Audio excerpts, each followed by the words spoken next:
Okay, I'm going to try some more obsidian tonight. A lot of these pieces are uh,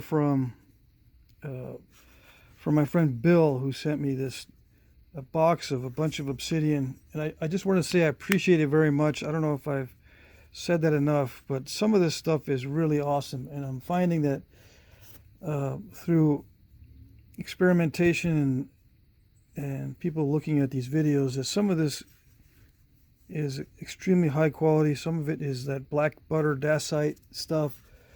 I'm just not that good at identifying what it is.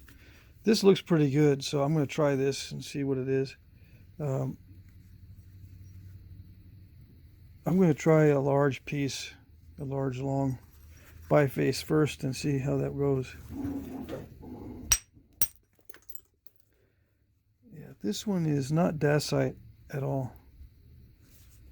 Let's see if I can find some of that.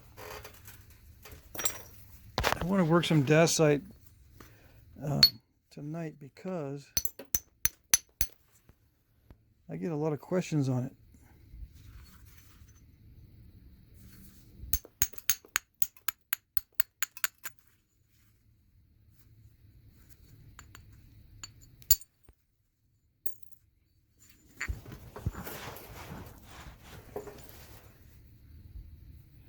This is translucent, so it's not dacite.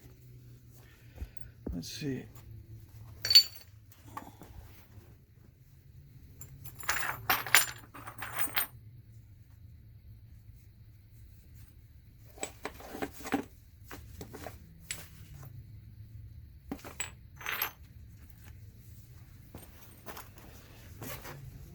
I guess I'm just gonna have to work this piece. I got this a long time ago, and I know this one is dacite.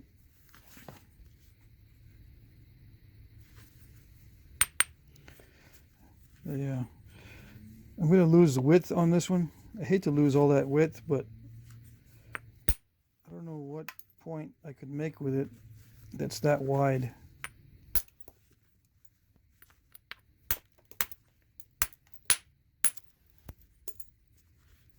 It's kind of all over the place anyway, so I can always use a lot of those little flakes for other things. Maybe not that one, but you know what I mean. And this, hopefully I'll be able to generate some nice flaking that actually shows up on camera.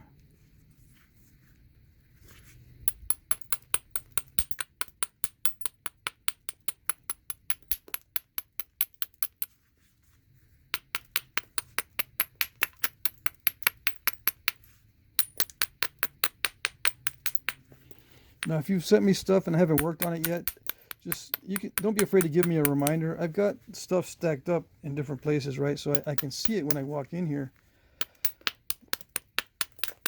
But I oftentimes have trouble prioritizing which ones I should do.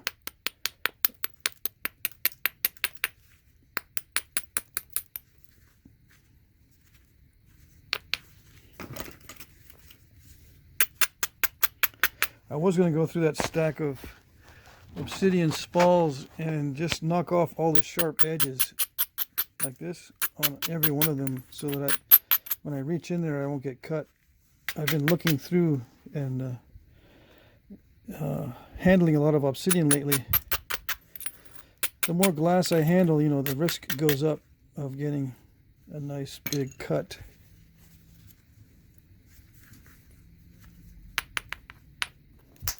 So instead of doing that, I'm just going to do a video, and I'll take down those edges some other time.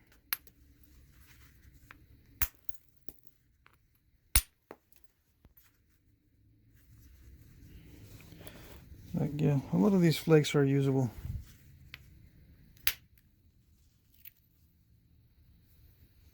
So I just stick them in my little flake box.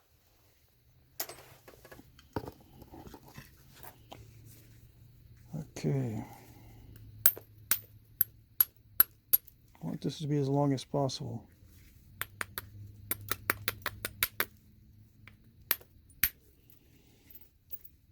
Now Now, Dacite gives people trouble.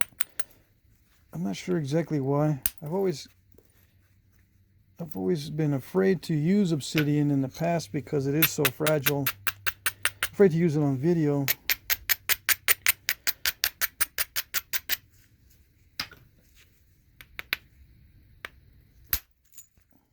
But Dacite,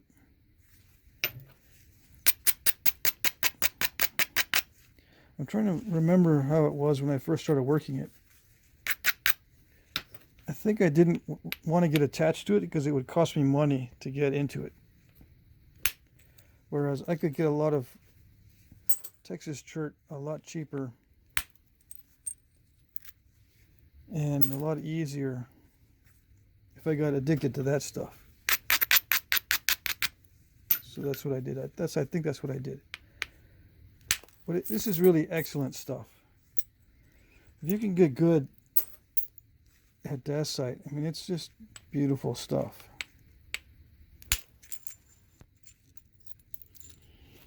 And what I mean by getting good at it, if you can get it to cooperate with what you want to do, it's really cool. Now, sometimes you can't get it to cooperate because it has internal flaws, like right here. This is some kind of internal issue. You can't help that. But otherwise, if you find a nice, clean piece,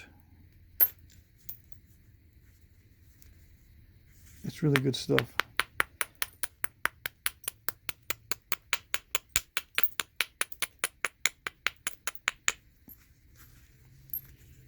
And if hammerstones are too hard on it, or copper, you switch to aluminum. If aluminum's too hard, switch to antler. If antler's too hard, you can try wood. You know what I mean? Just go softer and softer until, I mean, I guess until it stops working. And you can work your way back up to harder materials. I don't know. Just experiment.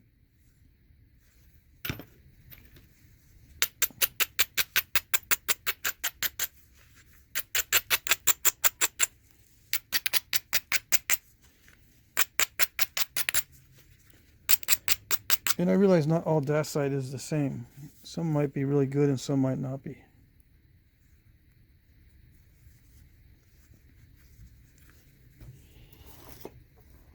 I guess I've been lucky. I haven't really found too many pieces that were really bad. I can only remember one time I had trouble with some Dacite.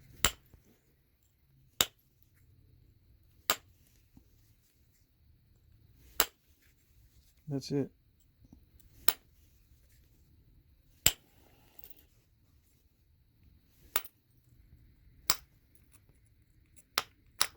I think it was because of the ash pockets.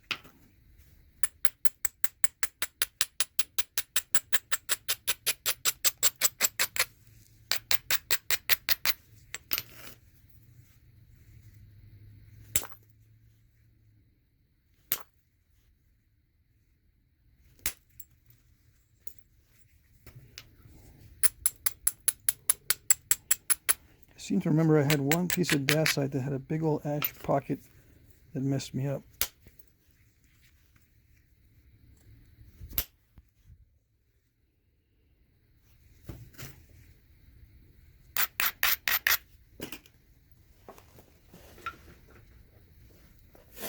See if antler will take care of this.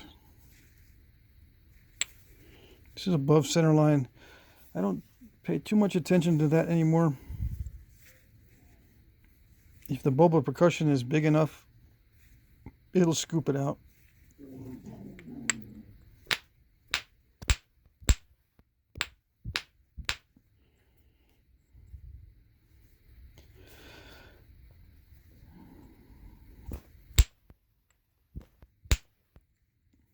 Okay, here we go. I was going to say, if I can't get this to go, I'm going to have to try something else.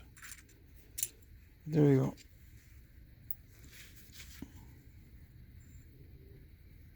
Not too bad. Might have scooped out too much, actually. You can control the bulb of percussion, kind of.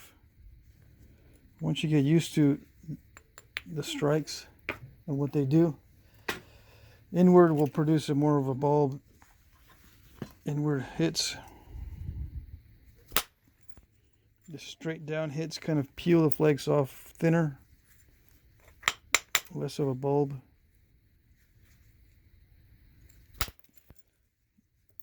But not always.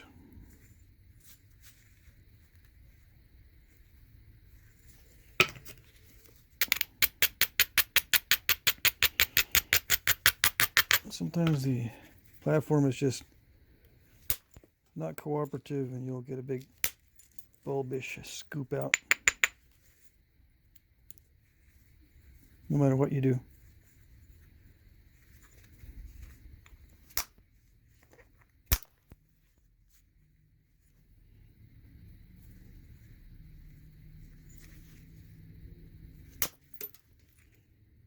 And I was seeing in another video, use smaller tool tips if you are whittling it down too fast and you're coming up with a little bitty almond size biface every time you work some piece of dacite or obsidian. Just use smaller tool tips, lighter tools, and you'll whittle it down slower. You might still end up with a little almond, but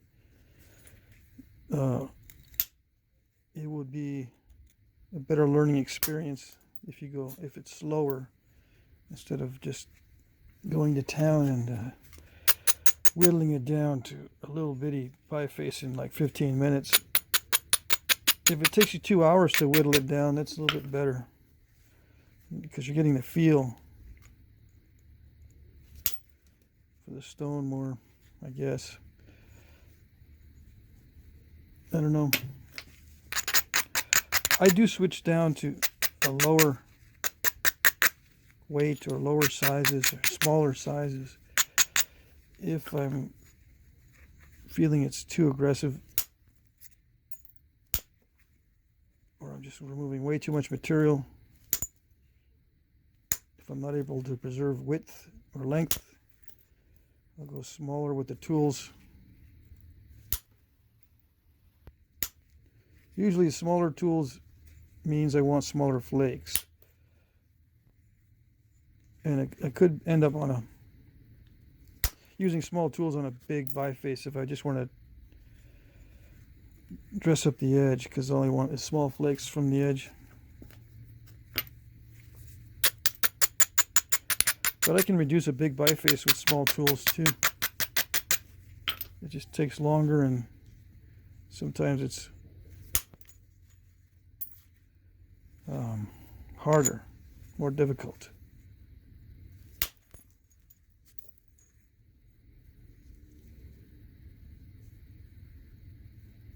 I'm kind of worried about that defect in the middle.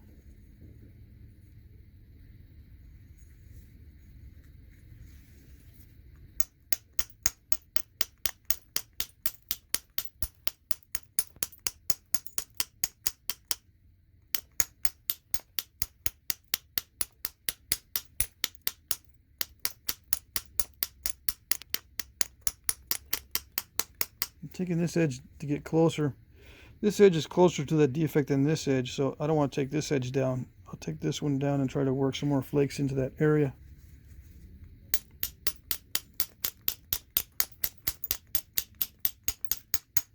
And doing the rapid fire flake removals is a lot faster than pressure. It's more risky, but it's a lot faster.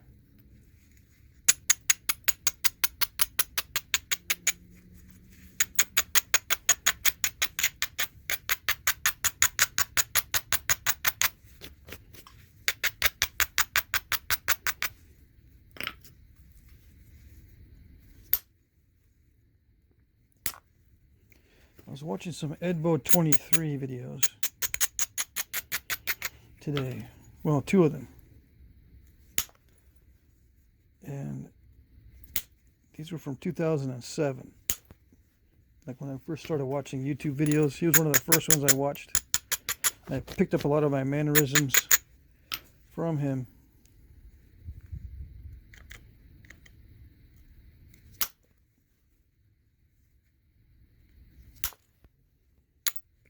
the old man Jim also. I used to watch a lot of his. And of course I watched Flint Knapping Tips and Flint Knapper Jimmy.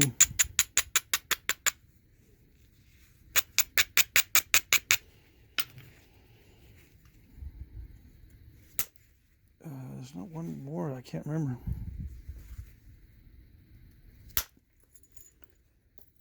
Another guy used to knap a lot of glass.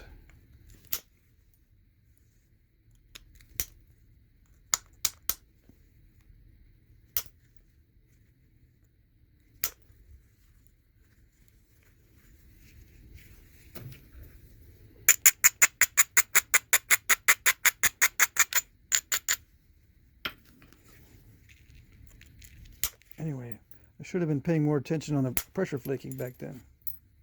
But I really didn't want to explore it. But there was plenty of information on it. I just didn't do much of it. And if you're getting a lot of these kind of step fractures with Dacite, it's just a dull platform. I mean, platforms that are not dull enough. You have to dull them more. But don't make them rounded. I just take off the sharp edges, and you can grind them like at an angle. I get lazy, I just grind it across the top. Sometimes it rounds it too much, but I don't hit the rounded areas.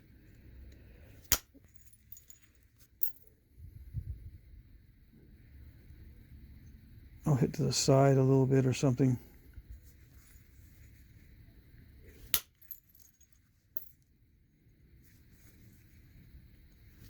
There's usually an option, especially on such a large edge. There's a lot of choices.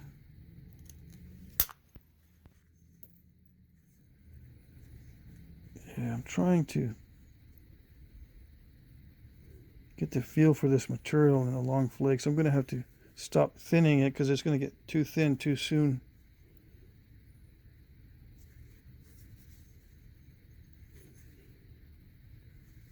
I'm going to have to reduce the width a little bit more.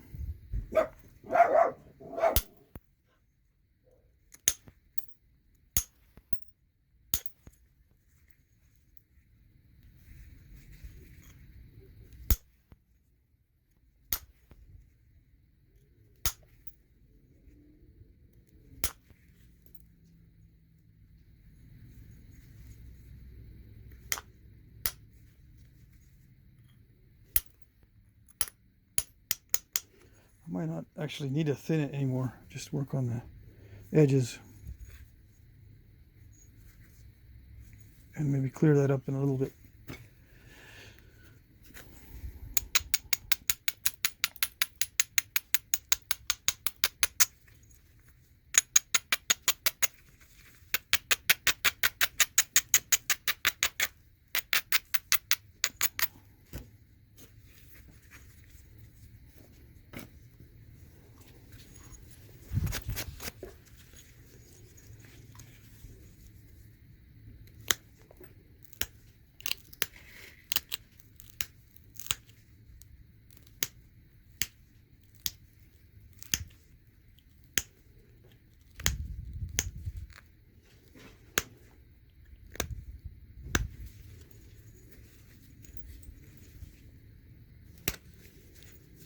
I have to stop messing around with these palm sticks and get me a big, long, easy stick because I'm getting a sore wrist.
That's another thing. When I was watching those old videos with these pressure flaking guys, it would take a long time to pressure flake something really nice. And I had forgotten how long it takes. And some of them would speed up the film or just cut out entire sections of the video just because it was really tedious and they were doing the same thing over and over and over. And I had forgotten how long it takes. So I once thought maybe this pattern flaking was a time saver. And I can probably say it now that it's not a time saver. So why would they do it when it has no real functional value compared to random flaking? The points function the same, especially when both the random and the pattern flaking have no step fractures, so there's no interference with slicing. The blades are smooth in both cases with random or pattern flaking.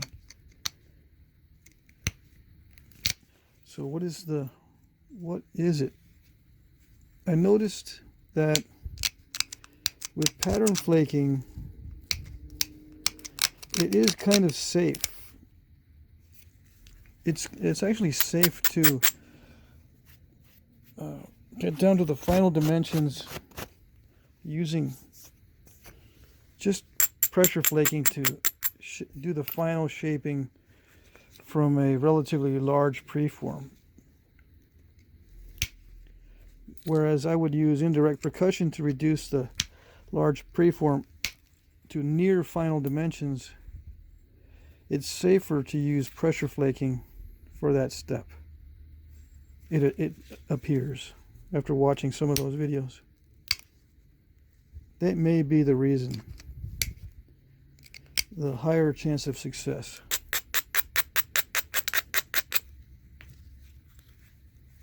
And some of you might be going, yeah, duh. Well, I don't know. A lot of people snap their points when they're pressure flaking, so I used to snap most of my points pressure flaking. I'm talking most. I get down to the final stages and I'm pressure flaking and snap. Snap the tip off, snap the barb off, snap something off, or snap it completely in half during the pressure flaking, especially with the big EC sticks. However, if you get good at flaking with pressure, I can see that it might actually be safer.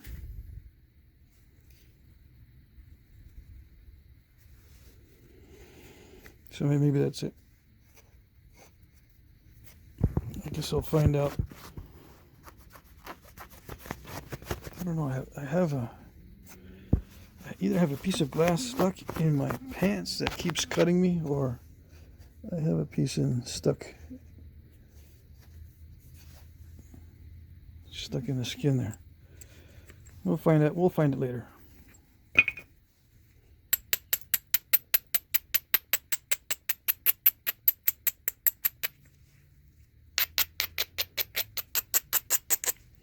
Yeah, some of this I just can't get with pressure. There's no way I'm going to be able to reach these big lumps and eliminate some of those nasty step fractures with pressure.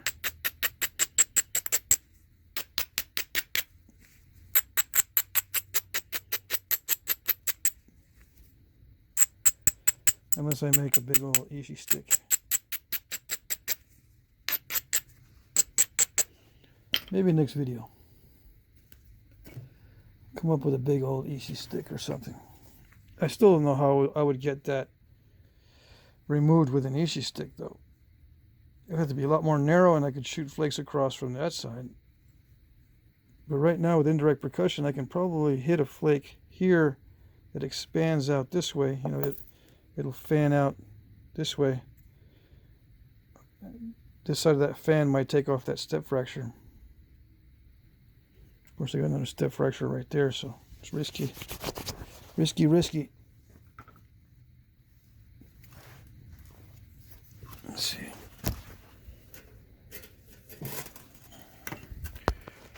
I'll continue on the next segment.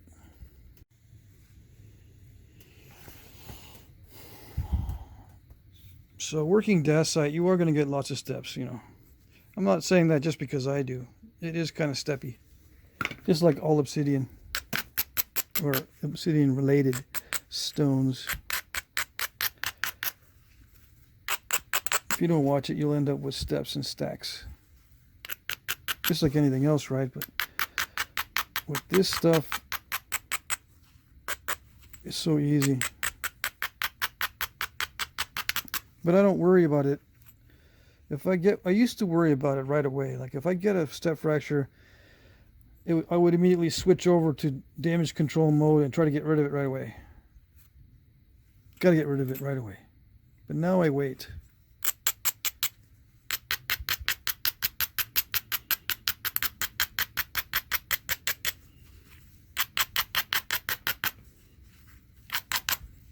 I don't know, maybe, yeah, I think I might do another round of pressure flaking and then go for the indirect flakes.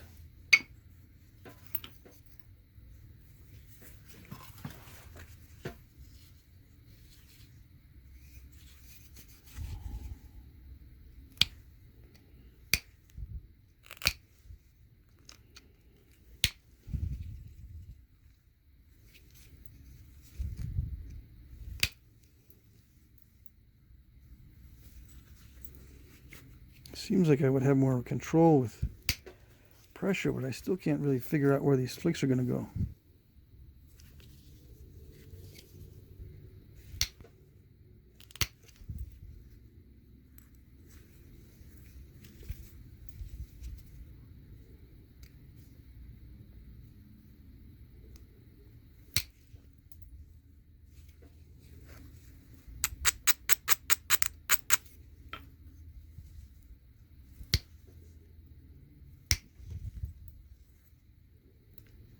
Like some of them I can kind of figure out where it's going, but some I'll try to go in a certain direction and I pop out this little fan. It doesn't go long, it goes very short. Or it goes in a different direction. And it probably has to do with the subtle platform differences. I really don't want to hear that because this is getting difficult.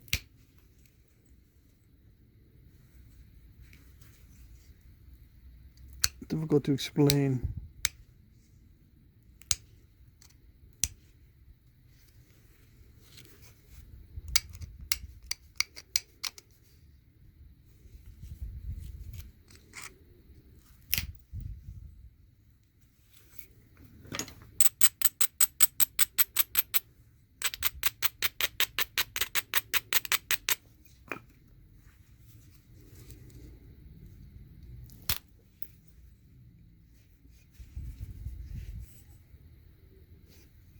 See, I think that was one flake, but it looks like two, right? It looks like it kind of stopped there, but it jumped a little bit more.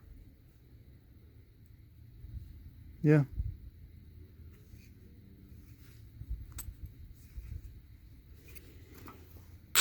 I don't know.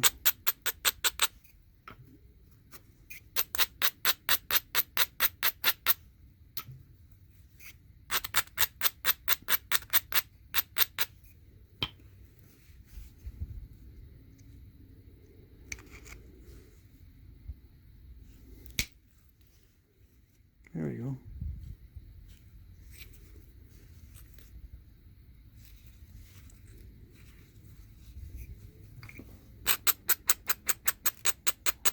I know what it is. I just got to go slow enough that I'll put myself to sleep.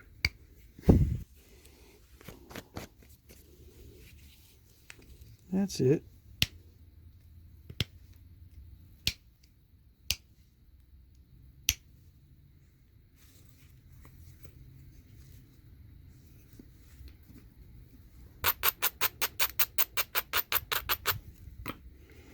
I'm working on the tip because I want to get that done well.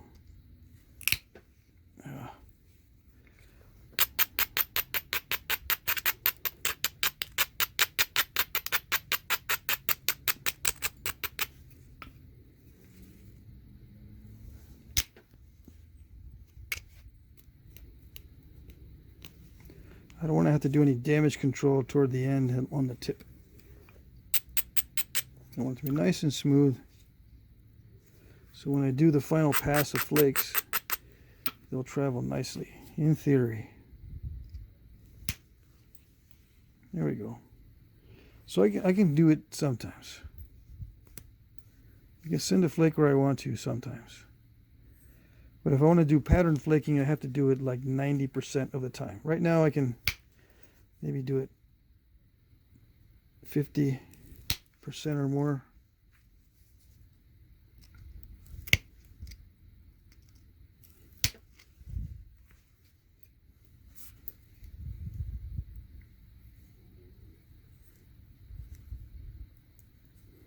Yeah, see, a lot of nice juicy areas for indirect percussion. I gotta hold off.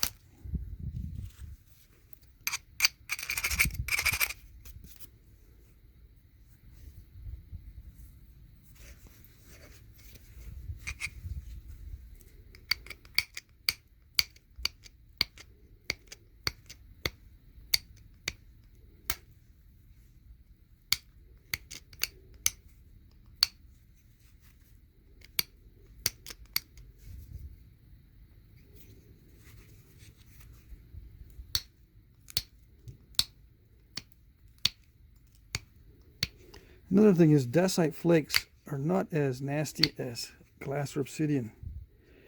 Even though I have one that's irritating me. If it was glass, it'd be a lot worse.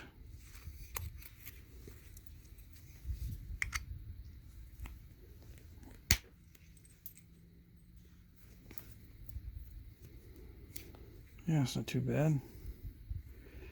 That's a pressure flake right there.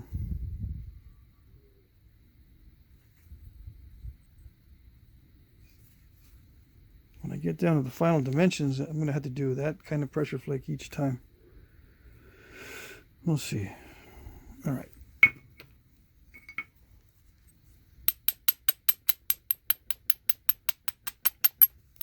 I also have a habit of taking back the edge with the abrader.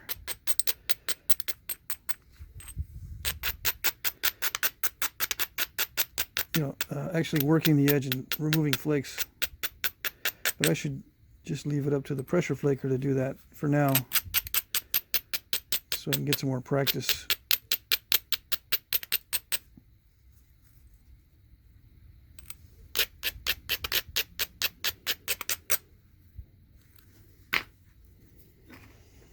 Let's see.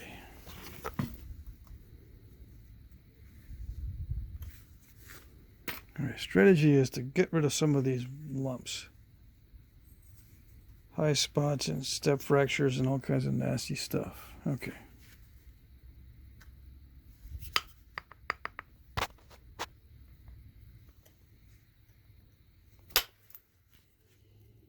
All right, take that head on, right?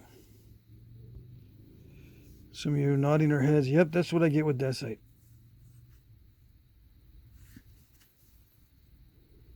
Well, you get it with everything else too.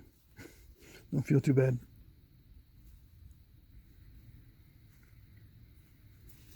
It dished out that funny little dish before it actually did anything, or tried to. The pressure flakes are nice and smooth. So there's got to be something in the force, the angle of force.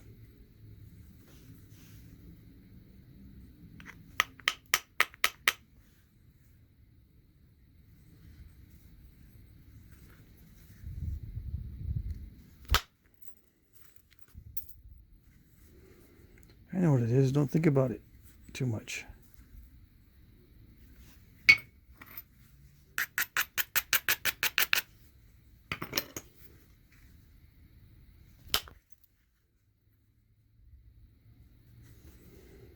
Yeah, I can duplicate that. That'd be cool to do a whole point with nothing but those kind of flakes. Sure.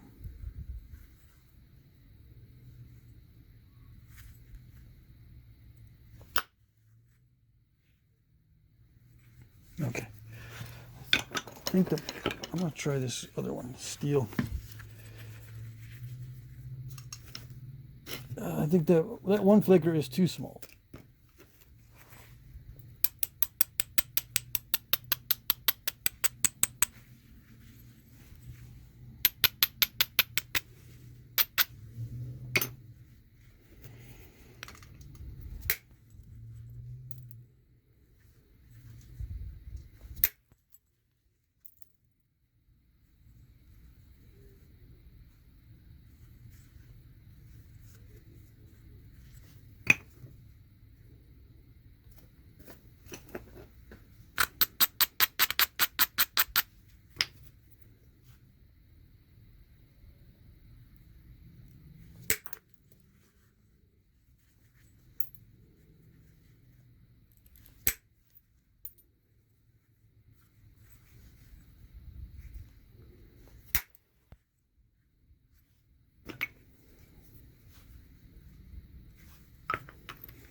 That one slipped.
I gotta go back to my original strategy.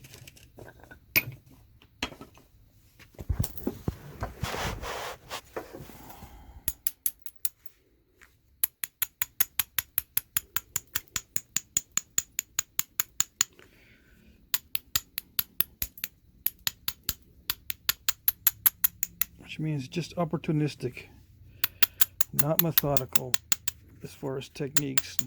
Don't worry if it's pressure or percussion, just whatever works for that particular opportunity.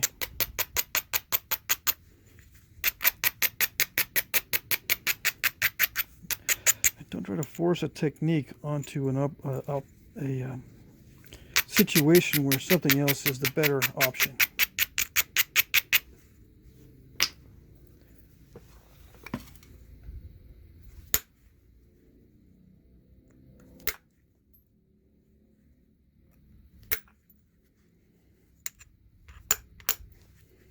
If I say to myself, I'm going to use pressure no matter what to get rid of these obstacles, I better have a lot of material available because it looks like it's not a good strategy. Oh, I don't know how well this is working.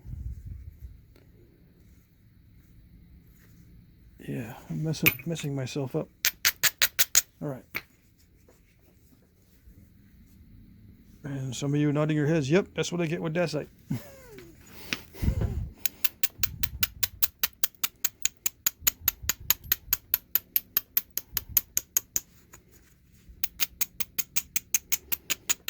Yeah, but you're not switching your tools all around, are you?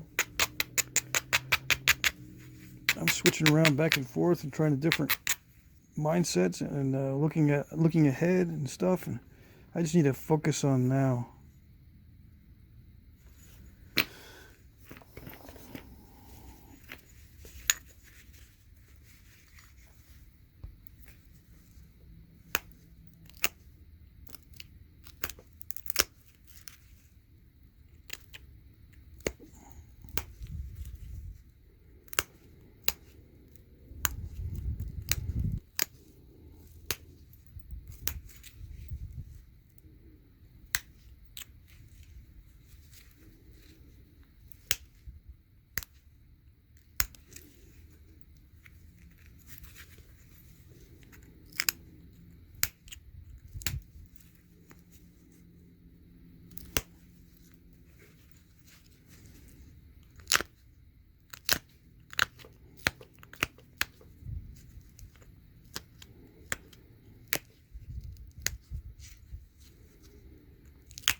Okay, so I don't know if you could tell with this one, but I had quite a bit of a fight with it toward the end. I started out being, optimistic and jovial and all that when I was thinking about doing this. No, it's not going to be too hard. It's Dacite, it's good stuff and all that. It started to be very uncooperative. I had to hunker down and really fight with it. And it has some steppy areas. I can crunch those out. A lot of those will crunch out.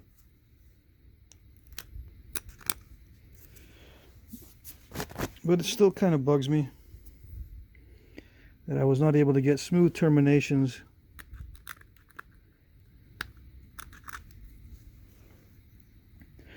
One of the reasons why is I went too thin too fast.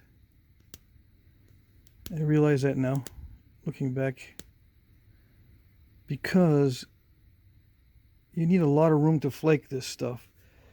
It will scoop out really easily and thin out really easily, but then that's the downfall. If you try to thin any further, it's not going to cooperate, at least not this particular stone.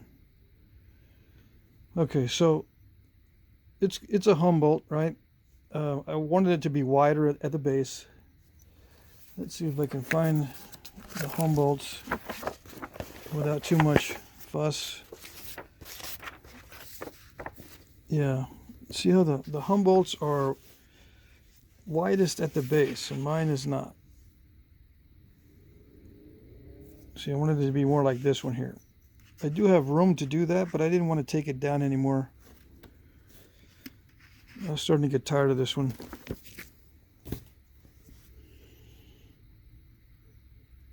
So I just notched the base and then called it good. I still, I have some flakes that cooperated. It's not too bad. I didn't pay attention to sharpening the edge on this one. I can pick at it and get some more flakes off the edge. I'll just leave it like that. I don't know how long the video is, an hour and a half. This is a long video, and I did have to fight with it. If you guys have this kind of obsidian or this kind of dacite, I guess a lesson on this one was give yourself room and some thickness, because you really have to fight with it. It requires a lot of aggressive percussion and aggressive pressure, and then it contrasts. Sometimes it needs light, very light pressure, very light percussion. So even though the results might look okay, that was a fight. Quite a bit of a fight. Okay, so I'll just leave it at that.